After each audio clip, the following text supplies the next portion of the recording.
बरं का हो, नमस्कार. नमस्ते. मयूर काचळे या ठिकाणी उपोषण करताय. तुम्ही ग्रामपंचायत सदस्य आहात. त्यांना उपोषण करण्याची त्यांच्यावर वेळ का आली, त्यांचे प्रश्न सुटत का नाही? खरं तर पिंपळवंडीचा आमचा मयूर उमदा तरुण प्रत्येक वेळी त्याचा ग्रामसभेला सक्रिय सहभाग असतो आणि तरुणांचं भविष्य आपण म्हणतो ते खरं तर आज मयूरबाचं उपोषण पाहिलं तर खरं असं वाटायला लागले की तरुणांना विचारात घेतलं जात नाही. अशी आज ही पिंपळवंडीची अवस्था दिसून येते. मयूरभाऊला मी मागे खूप वेळा मदत केलेली, त्याला सगळ्या गोष्टी समजून स्वतः बोलून त्या ठिकाणी मी ग्रामपंचायतीला सगळ्या गोष्टी दाखवलेल्या आहेत, सांगितलेल्या आहेत. पण खरं तर मयूरचा राग इथं नाही. मयूरचा राग खरं तर वाणीसाहेब प्रशासनावरती.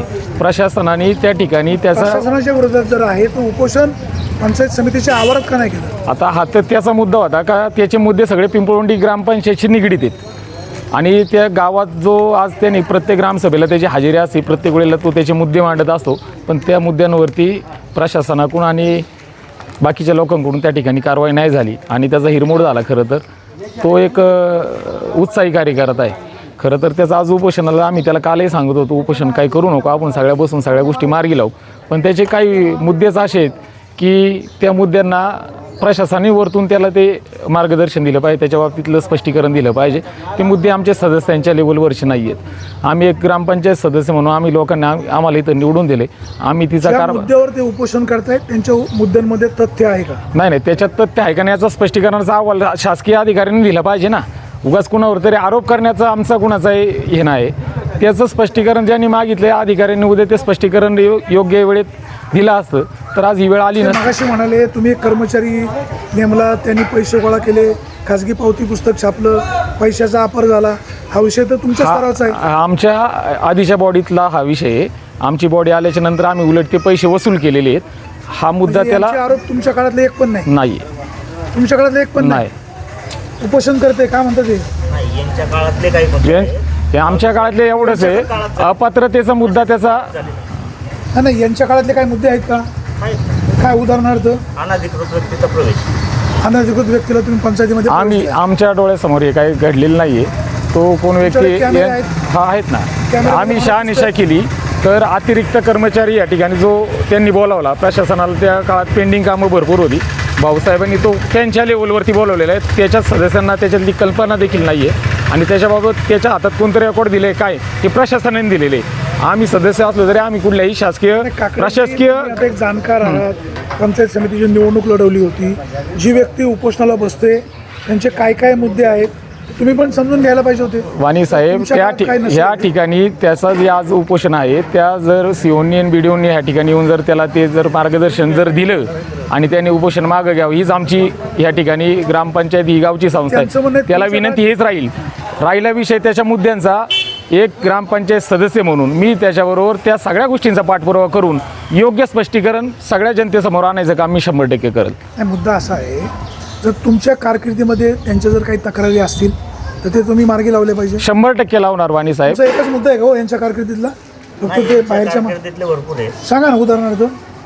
ग्रामसभेत जे विषय होतात त्याच्यावरती आजपर्यंत जेवढ्या ग्रामसभा यांच्या काळात झाल्या त्यांनी फक्त स्पष्ट करायचं गावासमोर की याच्यातल्या कोणत्या ठरावावरती आपण काम केलंय आणि तो विषय मार्गी लावला. हो, मुद्दा ऐकला मी त्याचा मुद्दा. वाणी साहेब, ग्रामपंचायत ही एक स्थानिक संस्था आहे.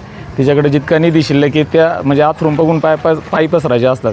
त्या निधीचा योग्य वापर योग्य ठिकाणी आत्तापर्यंत आम्ही केला आहे, भविष्यात देखील करणार आहे. सगळीकडेच ग्रामपंचायत ही पुरवठा पडू शकत नाही. छोटी छोटी कामं असतात. लोकांच्या समस्या इतक्या आहेत की आता तुम्हाला माहिती आहे, आत्ता नुकताच हायवे गेला आहे.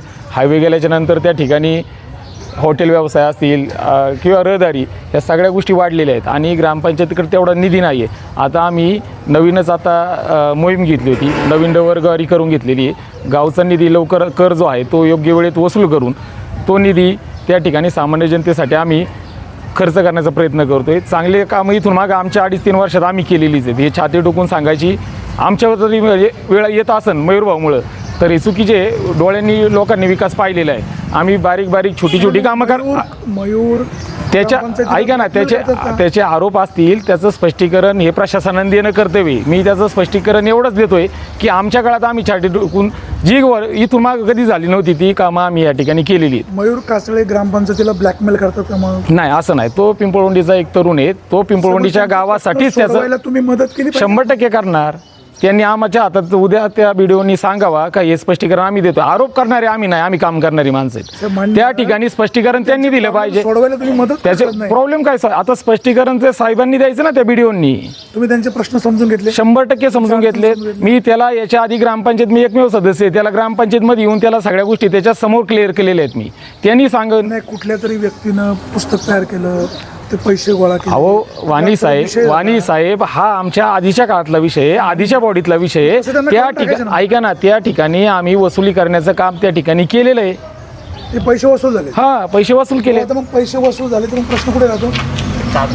सगळ्यात महत्त्वाचा हा जो विषय आहे सदानंद गोलपचा, हा प्रशासकीय काळात झाला आहे. त्यावेळेसही हेच ग्रामसेवक होते.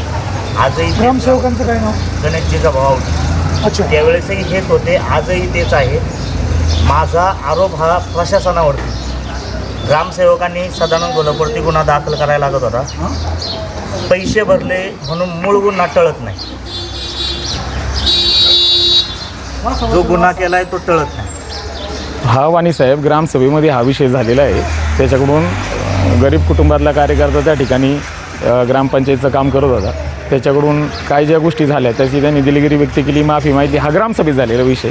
त्या ठिकाणी त्याच्याकडून फक्त वसूल करून घेणे हा मुद्दा आमचा ठरला. आम्ही सुटलेला आहे त्याच्याकडून ना? हा विषय सुटला विषय आहे. सुटला तर गावातल्याच काय? तरुण कार्यकर्त्यावर जरी चुकला असेल या तर उपोषणाला काही राजकीय वास आहे? नाही राजकीय नाही. तो काही कुठल्या राजकीयाचा हे नाही. त्याला आम्ही समजून सांगून ज्या व्यक्तीनं पैसे गोळा केले, वाणी ते पैसे साहेब. भरले, तो सॉरी म्हणाला, त्याच्या फौजदारी करायची नसेल तर विषय सोडून द्यायचा. ऐका ना, तशी मागणी कुणाची झालेली नाही आहे. आणि गाव हे पिंपळवंडी गाव हे वेळेला एकमेकाच्या विरोधात जातील, पण ज्या वेळेला संकट असन, ज्या वेळेला गावचा माणूस असन त्यावेळेला ते गावच्याच माणसाचं समर्थन करतात. उपोषण करताना तुम्ही इथं अशा comment का करत नाही? येथून मागच्या काळात अशा पद्धतीचं त्या ठिकाणी कुठलंही कृत्य ह्या स्थानिक स्वराज्य संस्थेने केलेलं नाही.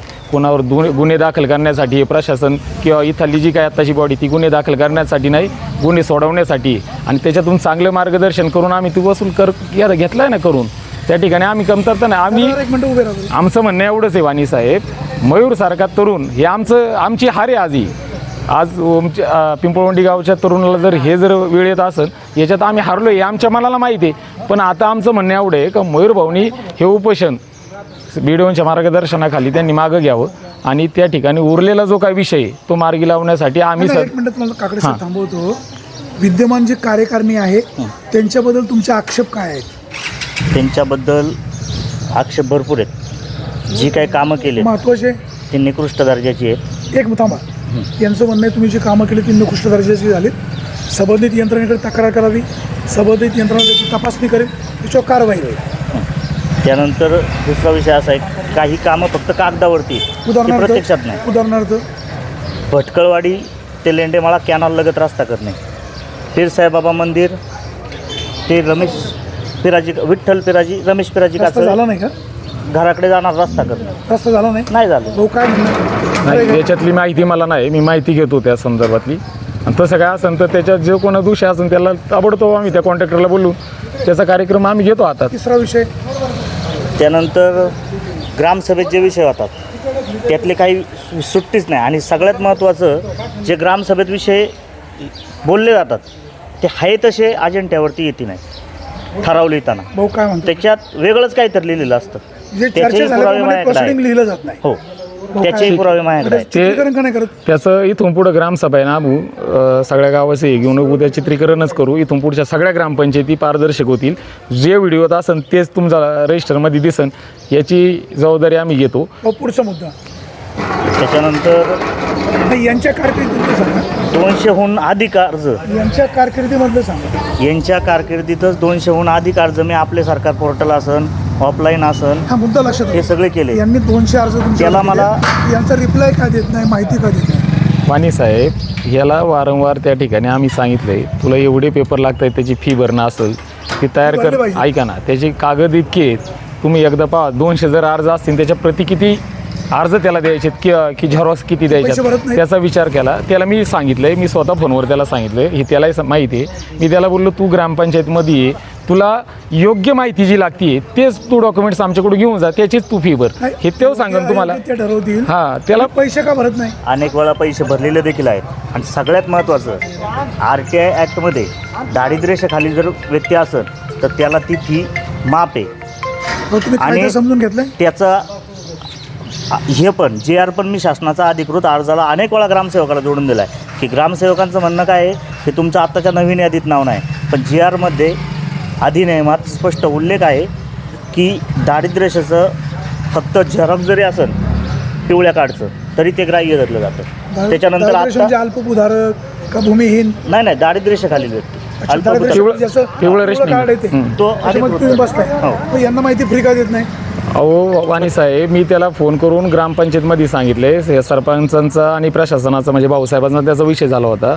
आमचे सत्यवान क्लार्क आहे, हा विषय मला त्यांनी सांगितला. मी स्वतः मयूर भाऊला बोललो तू ग्रामपंचायतमध्ये ये, तुला जे डॉक्युमेंट्स लागतात त्या ज्या फाईल लागतात त्याच तू योग्य आले नाही फाईल वेळेवर. आले ना, त्याला दाखवलं ना, मग आता अडचण त्याला सगळं दाखवलं मी, त्याला विचारा समोर. आत्ताचाच एक विषय लेटेस्ट, आत्ता शासनाने मागच्या महिन्यामध्ये माहिती अधिकार कायद्यात बदल केले होते. त्यांनी मला 5 रुपये फीप्रमाणे 9,000 रुपये भरायला सांगितले. त्याच्यावर 2 दिवसातच त्याची स्थगिती आली. तर ती स्थगिती आली तो JR मी यांना पाठवला, जो स्थगिती आली म्हणजे जी 2 रुपये फी कायम केली. मी यांना काय म्हणतो, मी फी भरायला तयार आहे, पण तुम्ही पत्र मला का लगेच पाठवलं नाही. आणि सगळ्यात महत्त्वाचं RTI ॲक्टमध्ये 15 दिवसाच्या आत फीचं पत्र कळवलं पाहिजे. हे कळवतात 2 महिन्यांनी. तुमचा मुद्दा लक्षात आला, मार्गी का नाही लावलं?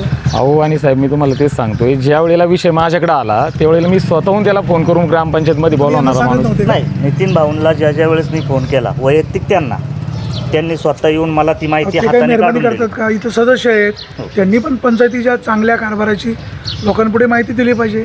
काही 19-20 होत असेल तर मदत केली पाहिजे. नाही करतात, ही वैयक्तिक एक चला, सदस्य पुढचा मदत मुद्दा काय? हं? पुढचा मुद्दा मग ह्या यांच्या काळातले ह्याच्यात बाकीचे सगळे विस्तार अधिकाऱ्यांच्या विरोधात जे खोटे अहवाल तयार म्हणजे केले, यांच्या काळातले जे चौकशीचे. मुद्दे आहेत ते मुद्दे तसे सगळ्यात महत्त्वाचं म्हणजे सुशील धोंडीबा काचळे हा कर्मचारी जो इथं होता त्याने जे 49,500 28 मार्चला 2025ला जे भाऊसाहेबाच्या अकाउंटवरती मारले, त्याला भाऊसाहेब मात्र वैयक्तिक व्यवहार आहे. तो कर्मचारी मला ॲफिडेविट करून नाही, देतोय व्यक्तिगत की म्हणजे हा- ऐका मी तुम्हाला 500 रुपये दिले हां. आणि मी नंतर वेगळं काही कारण सांगत असेल तर मी नंतर म्हणू शकतो नाही माझे व्यक्तिगत पैसे. पण तुम्ही जर मला पैसे दिलेत मी ते मान्य करत नाही ना, माझा वैयक्तिक व्यवहार आहे. काकडेची काय यांचा मुद्दा? मला काय सांगायचं वाणी साहेब, तुम्ही मुद्दा समजून घ्या त्याचा. भाऊसाहेबांनी स्टेटमेंट त्यांचं काय दिलं आहे ते वैयक्तिक व्यवहार आहेत किंवा ते प्रशासकीय व्यवहार आहेत, याच्याशी आम्हाला पडायचं नाही. आम्हाला जर त्या ठिकाणी विस्तार अधिकारी जे कोण आहेत, मयूर भाऊंनी नाव सांगितलं चौगुले, त्यांनी स्पष्टीकरण द्यावा. चुकीला तिथं माफी नाही, 100% कारवाईचं काम आम्ही सगळे सदस्य करायला. अहवाल काय दिलाय? दिलाच नाही ना, आमच्या हातात येऊन द्या ना अहवाल. आमच्या मीटिंगमध्ये आलेलाच नाही तो. सुशील धोंडीबा काचळे आणि ग्रामसेवक गणेशजी जवळवटी यांचा तो वैयक्तिक व्यवहार आहे. सुशील धोंडीबा काचळेला आत्ताच्या जी ग्रामसभा झाली त्या ग्रामसभेमध्ये मी फोन लावला होता, फोन स्वीकारला होता. त्याने ग्रामसभेत सुद्धा सांगितलं की तो आमचा वैयक्तिक व्यवहार नाही. चौकशी अधिकाऱ्यांनी चौकशी केली, दिलं पाहिजे ना अहवाल. व्यवहार आमचा खाजगी आहे. तुम्हाला कॉलवर काय म्हणले हा विषय खाजगी चौकशी ना? अधिकाऱ्यांनी जी चौकशी केली, माझा आक्षेपच मुळात तो आहे ती मॅनेज होऊन केलेली, अच्छा, ती संगणमताने. मग तुम्ही बीडीओ म्हणजे कार्यालयाच्या पुढे उपोषणाला बसायला पाहिजे होतं. बीडीओ कार्यालयाच्या बसायच्या बाहेर पुढे तुमचा उपोषण प्रश्न आहे. बीडीओ नाही त्याच्यात ना, जर आपल्या तालुक्यातल्या जर अधिकाऱ्यांनी जर अहवाल जर मयूरला वाटत असेल चुकीचा दिलाय, शेजारच्या तालुक्यातला एखादा विस्तार अधिकारी नेमला पाहिजे, त्याला प्रोसेस आहे ना. जर तुम्हाला जर एखाद्याला या तालुक्याचे आमदार शरद सोनवणे, तुमच्या इथले शरद लेंडे जिल्हा परिषदेचे माजी उपाध्यक्ष होते, तर त्यांच्या मध्यस्थीने काही मार्ग निघाला नाही? नाही, मी त्यांच्यापर्यंत गेलो नाही. मी गेलेच माझं नाही. प्रशासकीय लढा जो आहे तो मी माझ्या कागदोपत्री मी लढतो. हो, आता काय प्रयत्न कसे राहतील उपोषण सोडवण्यासाठी? मी त्याला सकाळीच विनंती केलेली, त्यांनी काय विनंतीला काय आहे म्हणजे विनंती पण केली, मांडव पण टाकू. मग आता विलाच नाही ना, शेवट तो हट्टच त्याचा इतका आहे, तर मग दुसरं काय करू शकतो. विनंती करणं काम होतं ते. पहिल्यांदा सकाळीच त्याला विनंती केली 12 वाजल्याच्या आतमध्ये बसण्याच्या आधीच. आता त्यांनी जर बसायचं ठरले तर बाकीचं यंत्रणा आम्हाला हातात घ्यावं लागेल ना, गावकरी म्हणून. ग्रामस्थ म्हणून मदत पण केली, हां गेले. संरक्षणाची काळजी पण. येस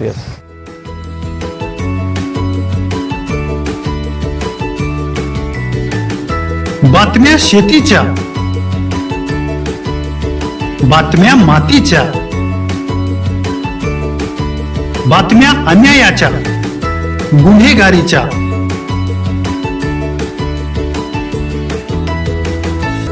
राजकारणाच्या आणि समाजकारणाच्या.